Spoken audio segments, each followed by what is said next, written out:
Hola, buenos días amigos. Bienvenidos al Rincón del Nahual, vuestro hogar.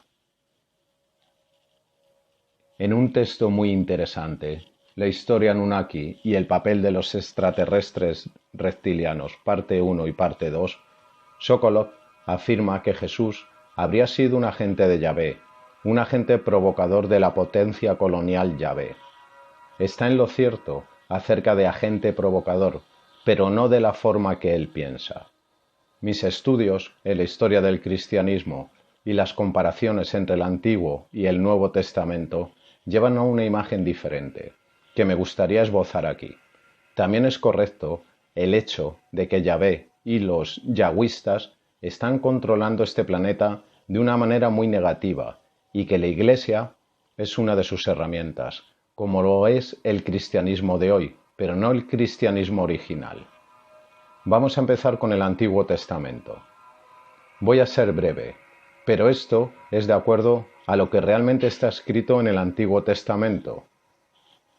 Los hebreos querían salir de Egipto y Yahvé, que yo creo es un Anunnaku, singular de Anunnaki, que quería tener su propia gente trabajando para él como un grupo escindido, su propia facción y para obtener un poder que poco a poco podría ampliar. Vio la oportunidad de tener aquí a su propia gente. Él, a través de Moisés, les ofreció a los hebreos sacarlos a la tierra prometida. Pero podrían haberlo tenido más fácil, ya que el faraón estaba dispuesto a dejarlos ir. Sin embargo, Yahvé quiso demostrar su poder y hacer que todas sus 10 plagas cayeran sobre Egipto. Estaba ansioso por mostrar sus músculos y endurecer el corazón del faraón para provocar una pelea sobre el asunto. Una de las plagas era ir por la tierra de Egipto y matar a todos los primogénitos de los hombres y los animales, excepto entre los hebreos. Como muestra la historia de la Biblia, esto no era necesario, pero él quería tener su cruel juego como demostración de su poder. Cuando finalmente llegaron a la tierra prometida, la gente estaba viviendo allí en varias ciudades. Yahvé ordenó a los hebreos masacrarlos a todos ellos, y no escatimar ni a un anciano, mujer o niño, y a cambio tendrían las casas llenas de bienes que tú no llenaste, y pozos cavados que tú no cavaste, viñas y olivares que tú no plantaste. Deuteronomio 6:11. Cuando los habitantes de una ciudad quisieron negociar, él otra vez endureció sus corazones para forzar el conflicto, ya que quería tener una excusa para hacer que los hebreos mataran a todos.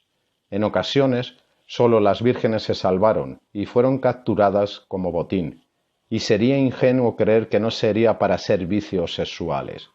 Estas incursiones de robos asesinos fueron un verdadero holocausto. Ahora Yahvé tenía a su pueblo. Era cruel, egoísta y vengativo, y castigaba severamente a quien no obedeciera. El texto del Antiguo Testamento no indica que él supiera lo que es el amor verdadero, sino que él más bien amaba la lucha y derramamiento de sangre. Ahora saltemos al tiempo hace 2000 años. Jesús nació, una encarnación de Cristo. Cristo no es realmente un nombre, sino una designación, pero no sabemos el nombre real para él. Jesús fue el nombre que se le dio después de encarnar.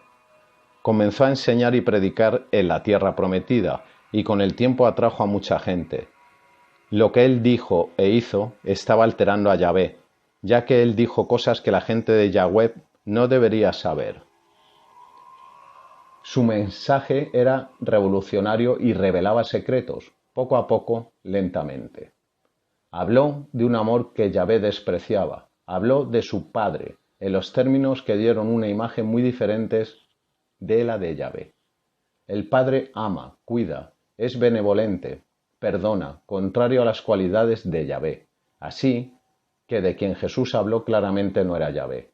Juan 8:31-44 refleja esto en el discurso de Jesús a los judíos.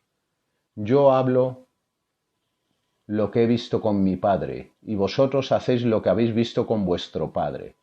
Jesús les dijo, si Dios fuera vuestro Padre, ¿vosotros qué amaríais? porque yo he salido y vengo de Dios, no he venido de mí mismo, sino que Él me ha enviado. Vosotros sois de vuestro padre el diablo, y los deseos de vuestro padre queréis hacer. Él era un asesino desde el principio, y no ha permanecido en la verdad, porque no hay verdad en él. Cuando habla, habla mentira de su propia naturaleza, porque es un mentiroso y el padre de la mentira. Así que Jesús en realidad era un agente provocador, pero contra Yahvé. Yahvé se sentía amenazado por este hombre y quería matarlo. Influyó en la mente del sumo sacerdote Caifás, que crucificó a Jesús como un criminal, con la esperanza de que las nuevas enseñanzas fueran olvidadas después de su muerte. Sin embargo, ocurrió lo contrario. El asesinato de Jesús le dio más poder al movimiento que había comenzado y continuó creciendo. Yahvé estaba muy preocupado por esto.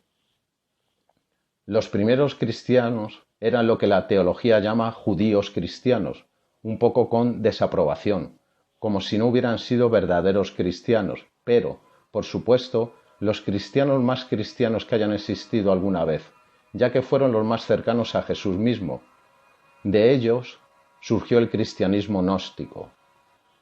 Estos últimos declararon que Yahvé, a quien también se llama Yaldabaoth, no era un dios real, sino un demiurgo, un dios secundario, creado por el más alto dios y principal creador, un hecho que Yahvé no quiere que sea conocido. Él quería ser considerado como el principal creador. Los gnósticos cristianos seguían una religión. Los verdaderos gnósticos, los telestai, no seguían ninguna religión, seguían los misterios. En esta situación, Yahvé desarrolló un plan siniestro, pero inteligente.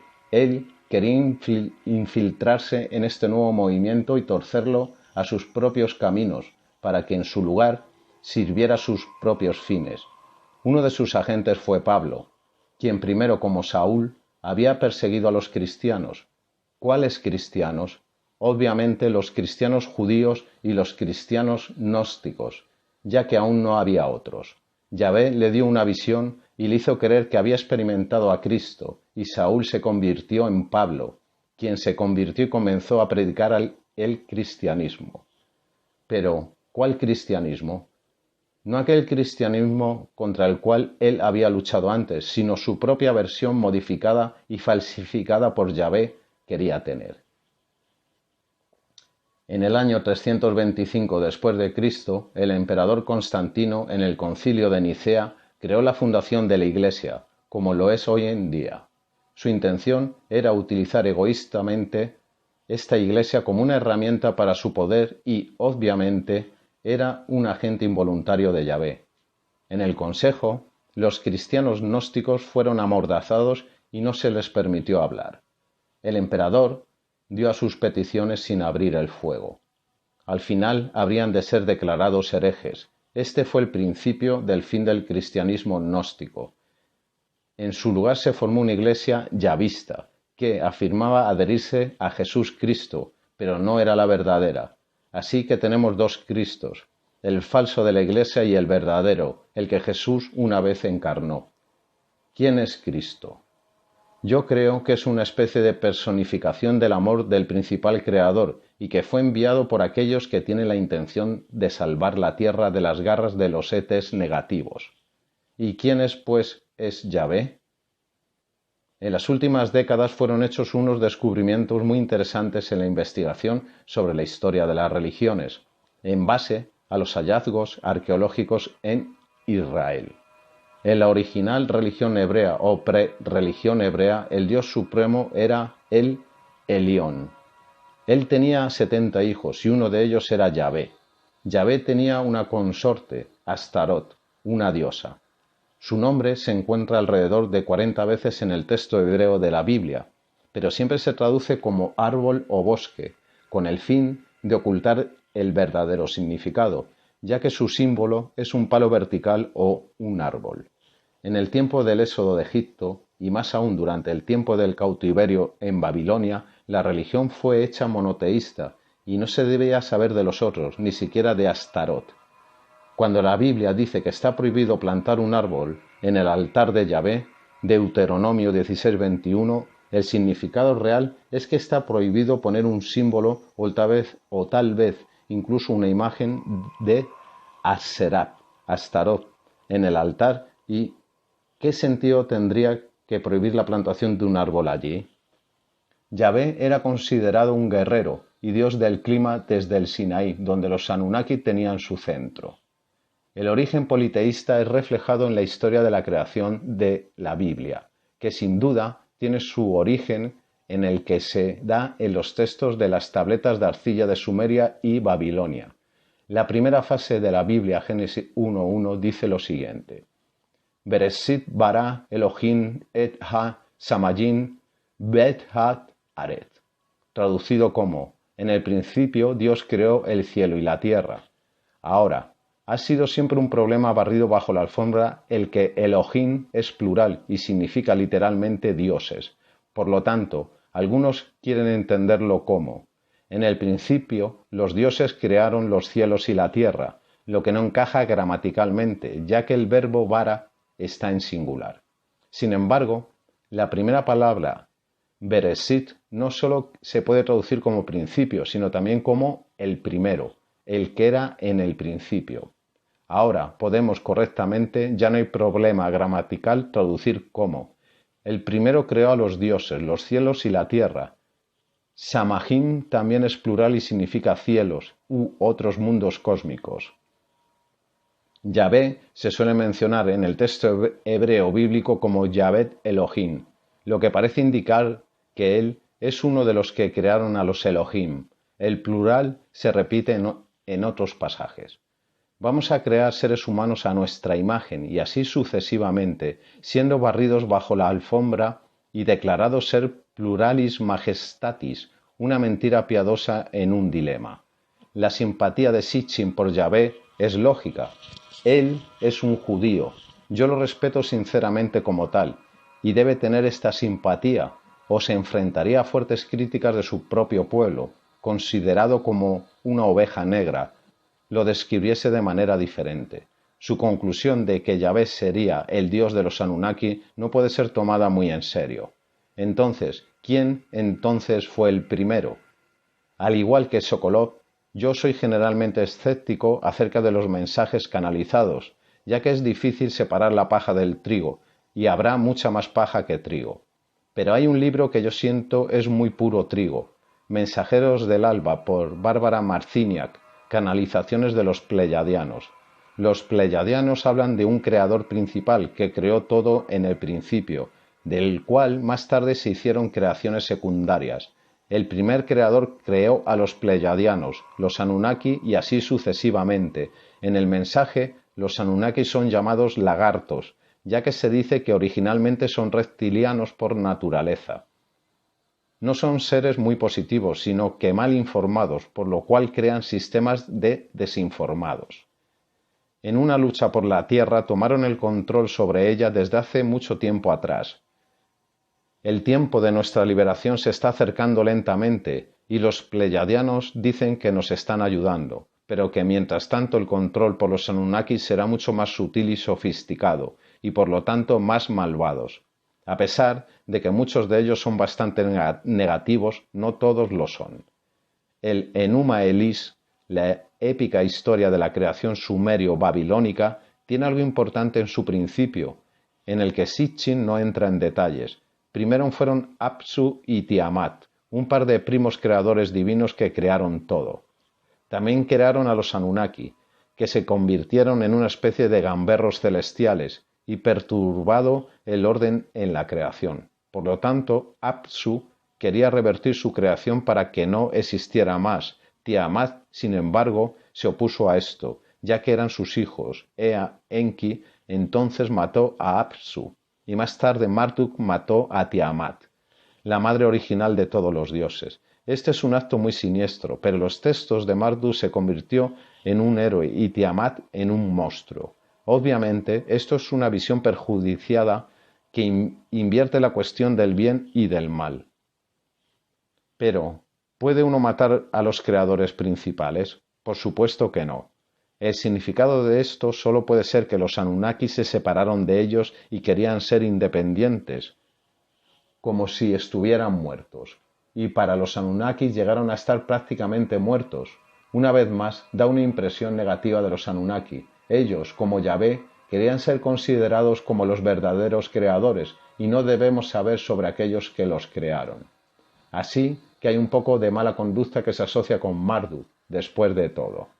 Sitchin, en la lucha celestial entre Marduk y Tiamat, ve una pelea entre las poblaciones de dos planetas en un curso de colisión, con el fin de evitar una catástrofe.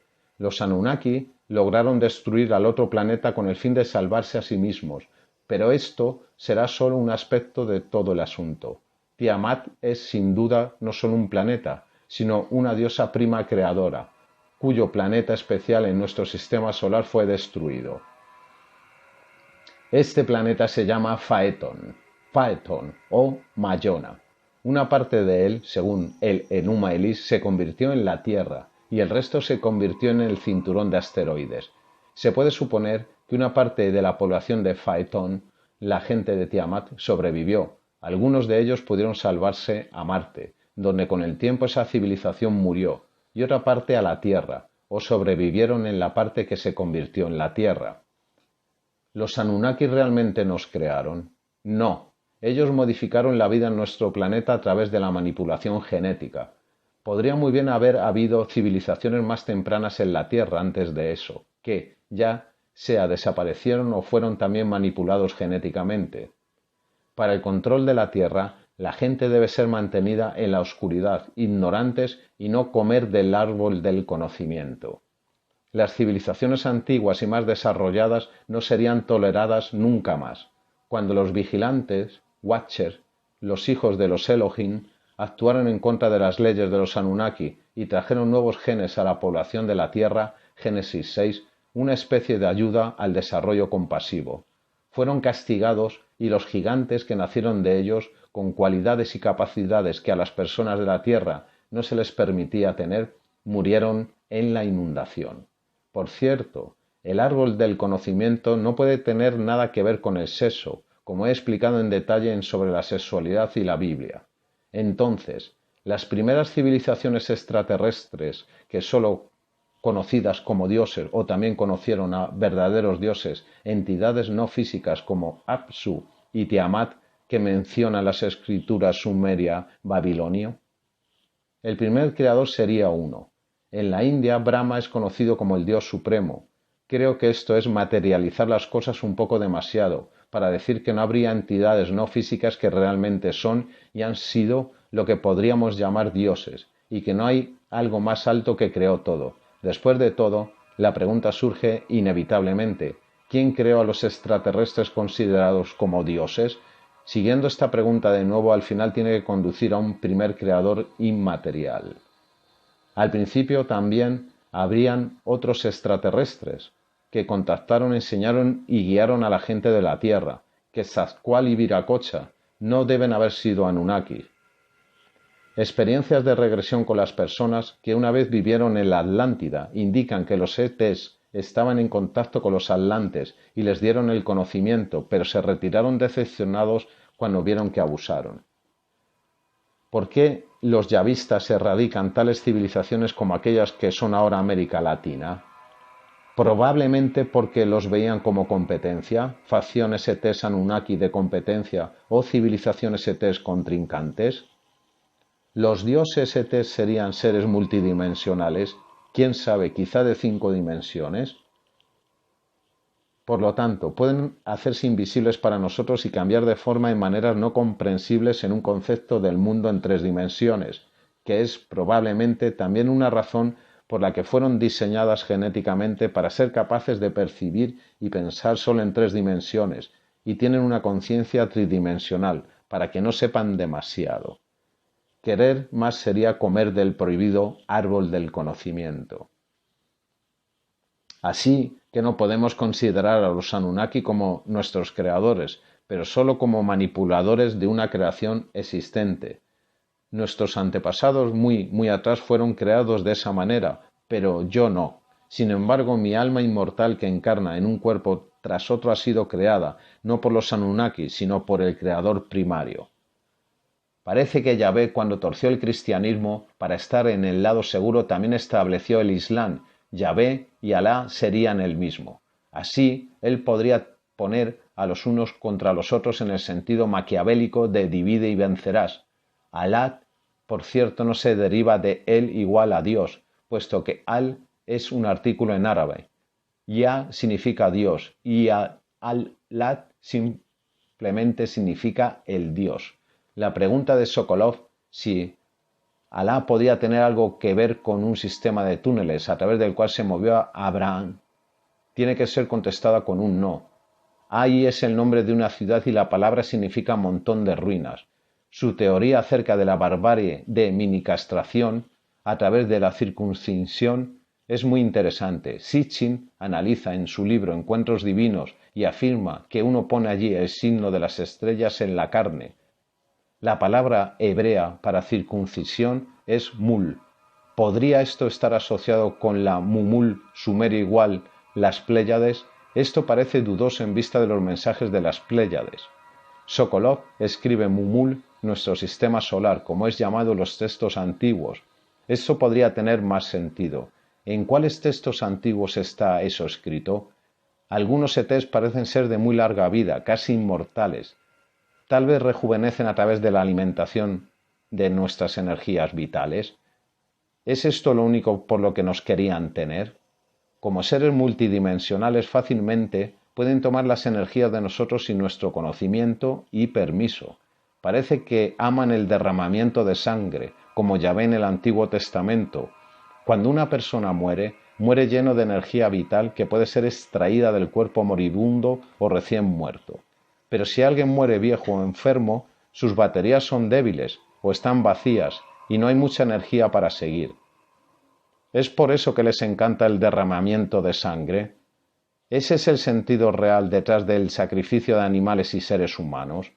¿Es por eso que uno no debe comer sangre, sino dejar que los animales sangren hasta la muerte, de modo que la energía vital en la sangre esté disponible para los dioses? ¿Es por eso que los yagüís introdujeron la intolerancia sexual, de modo que las energías sexuales se vuelvan más accesibles a los dioses? Pensarlo, por favor. Este canal te sugiere que no creas nada, ni siquiera este canal para no creer, sino para cuestionar, explorar, dudar y descubrir por ti mismo cuál es la verdad. Desde aquí os invito a la reflexión y a que expreséis vuestros comentarios y opiniones. Soy Nahual y os deseo un buen día a todos, amigos.